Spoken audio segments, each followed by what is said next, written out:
Donc on a fait 4 applications, un vernis blanc color à 14 secondes, un vernis V33 je crois à 3 minutes, un bagarre Primer Plus où là on avait un temps très très long aussi et finalement on a réussi à le passer, et une peinture satin où on a commencé à plus de 5 minutes. Ça c'était quand je crois qu'elle était à peu près entre 8 et 10 degrés, et maintenant quand elle est à 27 degrés, 26 degrés, tu as vu, la viscosité est repassée à 50 secondes. Donc ça veut dire que la preuve en est que la viscosité est très importante dans l'atomisation de la peinture. Donc si tu veux faire une bonne atomisation, il faut que tu sois dans un endroit contrôlé au niveau de la chaleur. Donc après, évidemment, il ne faut pas le monter sur des températures hautes, parce qu'après, il pourrait cuire. Et la peinture, c'est quand même un élément fragile. 30 degrés, 32 degrés, 40 degrés, je pense que c'est bon. Il faut savoir que les tuyaux chauffants en airless montent jusqu'à 60 degrés. Donc, bon, je pense qu'il ne faut pas dépasser, il ne faut pas monter dans la plage des 60 degrés.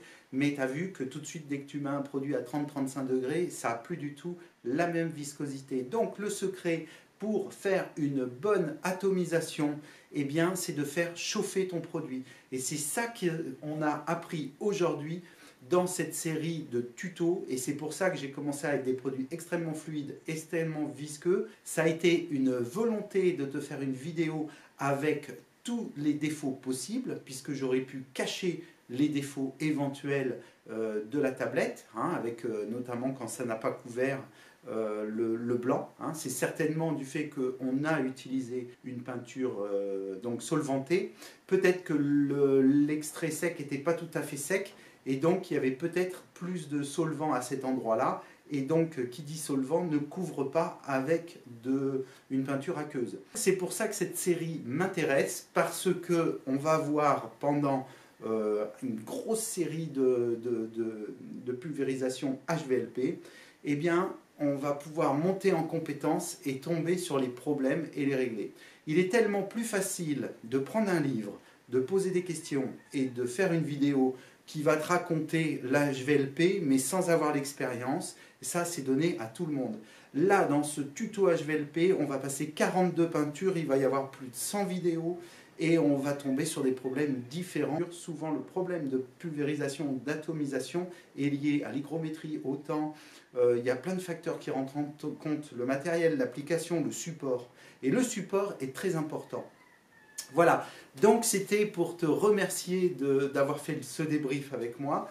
Je te ferai voir donc la finition, là maintenant, tu vas voir la finition. Bon, ça y est, le produit est sec. Je peux te dire que je suis très très content. Donc j'ai pas mal de choses à te dire.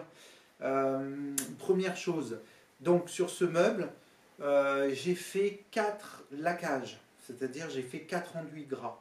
Il faut savoir qu'il y a d'autres techniques sur les enduits gras et sur les laquages. Ça prend énormément de temps. Là, on a vu 4 peintures et ça a fait 16 tutos.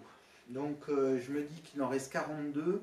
Il va y avoir plus de 100 tutos sur le HVLP. Par contre, ça va être intéressant parce que du coup, moi, ça va me permettre de vous donner plein de choses, de transmettre plein de choses. En plus, ça se fait à l'atelier, c'est entre les chantiers, donc ça va être très très bien. Ça risque de prendre un peu de temps dans le temps, mais en même temps, tant mieux, parce que s'il y a 150 vidéos sur le HVLP, si je t'envoie 150 vidéos sur le HVLP, je ne suis pas sûr que tu ne sois pas écœuré de cette technique-là. Je vais te faire voir le meuble. Voilà, donc il faut savoir que là j'ai fait 4 laquages, enduits gras, pardon, mais dans les enduits gras, tu peux, quand tu fais du laquage, tu peux partir des fois sur une vingtaine de couches. Et puis on peut intégrer des choses dedans, je te ferai voir. La prochaine fois, on fera des choses sur le laquage, on ira un peu plus loin sur le laquage. Donc ça s'est super bien passé. Je te fais voir le résultat. La peinture est sèche, mais pas à cœur. Hein, donc là, on a des taux d'hygrométrie qui sont extrêmement importants. On est à 90% environ. Donc il fait que de pleuvoir. Et donc la peinture est sèche en surface, mais elle n'est pas sèche à cœur. Il faudra plusieurs jours, peut-être une dizaine de jours pour qu'à l'atelier elle sèche. De plus, comme j'ai rajouté de l'eau pour faire sa dilution, on va avoir certainement un temps à peu près d'une dizaine de jours pour le séchage. Bon, je te propose de vérifier les défauts. Ici, je pense que tu le vois, ici il y a un petit défaut. Là, il y a une petite coulure ici. Je pense que tu la vois. Ici, il y en a une toute petite. Alors, rappelle-toi, ici, il y avait une coulure. Et ben, elle est passée. Hein, elle est passée. Au fond du meuble, alors, rappelle-toi qu'il y avait eu un problème. Donc, au fond du meuble, on voit la trace, quand même. Hein, alors, attention, je suis quand même très près hein, avec l'appareil. Hein. Donc, si tu te mets à cette... c'est-à-dire, si tu te mets à 1 mètre, voilà, là, tu as à peu près 1 mètre du meuble. Tu le vois ou pas, le défaut? Bon, tu en jugeras par toi-même. Rappelle-toi que j'avais mis un coup de rouleau ici, on voit pas la différence. Je te le fais voir un peu en surbrillance. C'est assez plaisant, surtout que c'est un produit satin. Donc, je déplace. Donc, le dessus de la tablette. Je mets ma main, comme ça va faire le point. Voilà, donc le dessus de la tablette, il est très bien. Là, il y a un petit grain. Oh, c'est pas dû à, tu sais, c'est pas dû à la peinture. Certainement, ça doit tomber du plafond. Malheureusement, il faudrait le peindre en cabine. Alors ici, tu vois, là où j'ai fait mon enduit gras, c'est un endroit où ça va se réouvrir à long terme. Parce que quand on fait un enduit gras, il y a d'autres techniques pour, en fait, pour rattraper ce défaut, le fait que le bois, lui, va travailler. Au niveau, il y a des techniques au niveau laquage qui te permettent de ne pas avoir ces défauts-là. Bon, mais autrement, ça fait quand même une très belle surface. Je te la mets comme ça parce que... Voilà. Alors après, ici, je me demande s'il n'y avait pas une coulure. J'essaye de la regarder à l'œil. Donc ici, on a un petit défaut là. Là et là. Oh, c'est à peine visible. Et puis voilà. Là, il y a une coulure ici. Tu la vois?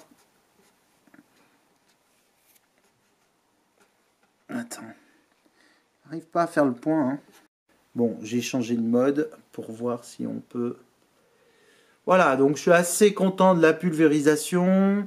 Ça s'est bien passé. Moi, en termes de travail, je me mettrai un petit 8. Parce que je trouve que j'ai pas été très bon dans l'organisation.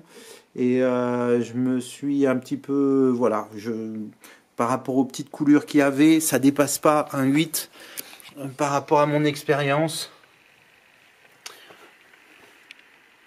C'est vraiment une belle couleur, hein. J'adore. Je sais pas ce que toi t'en penses, je sais pas si tu vois bien la couleur sur un fond blanc, donc c'est un peu... Ah, c'est très beau. J'aimerais bien le voir sur un fond noir. Alors, du coup, pour finir le tuto, donc je te prends la caméra, hop. Donc pour finir le tuto, nous avions... C'est où ça? Attends, hop. Alors, où est-ce que c'est? Bah, je te fais voir en même temps. Qu'est-ce que j'ai fait de mes affaires? Ah ouais, c'est là. Alors, c'est qu'il y en a de la peinture. Là, tu vois. Ça, c'était les poignets. Est-ce que les poignets seraient jolis? Bon, tu sais quoi? Je te fais voir la poignée, comme ça. Et regarde bien la poignée. Et puis dis-moi si tu trouves que c'est beau ou si on l'a repeint et quelle couleur tu aurais voulu comme type de peinture sur les poignets. En sachant que, regarde, je te fais voir de loin quand même ici. Attends, je vais aller en chercher une autre.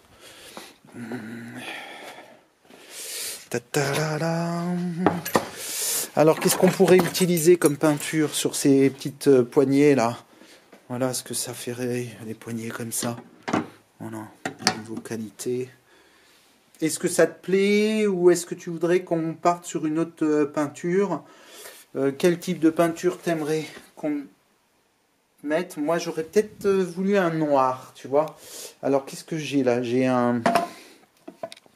sorti un noir. Je crois que c'est un Rubel BL Gloss. C'est un noir brillant. Est-ce que tu crois que ça serait joli, un noir brillant à la place de ces poignées? Je trouve que c'est pas mal ces poignées, mais je trouve qu'elles sont trop prenantes. Elles sont trop visibles. J'aimerais qu'elles soient plus fondues dans le meuble. Moi, je trouve que cette couleur est trop présente. J'aimerais bien faire un noir dessus. Donc du coup, je compte sur toi pour me dire ce que tu veux comme couleur. Moi, je serais bien parti sur un noir laqué, gloss, noir brillant, de Rubel BL Gloss de chez Sickens. Tu me dis si tu le connais, tu me dis si tu l'as déjà appliqué. Dis-moi si tu as une idée par rapport à une autre couleur au niveau des poignets, si tu vois quelque chose. Et puis, je ferai en sorte de faire ce que tu as envie. D'accord? Merci, salut. Et puis, donc maintenant, ça va être une série de suivi de chantier, parce que 16 vidéos sur le HVLP. Je vais te mettre pas un suivi de chantier, je vais te mettre quelque chose de peut-être pas très très marrant, mais ça s'appelle... attends, comment ça s'appelle cette série là? Donc les prochains tutos, ça sera comment bien poncer une bande de placo. Donc il y a 6 ou 7 vidéos, je te laisse découvrir. Et après on repartira un peu sur le HVLP et des suivis de chantier en même temps. Donc je te remercie, je te dis à bientôt, salut sur la chaîne. Tu peux cliquer sur plus de vidéos, tu peux liker, tu peux t'abonner. Comme d'habitude, tu actives la cloche de notification, laisse-moi un commentaire, partage surtout, tu partages sur les réseaux ce type de vidéo. Et puis je te dis à bientôt et puis laisse-moi un commentaire. Salut!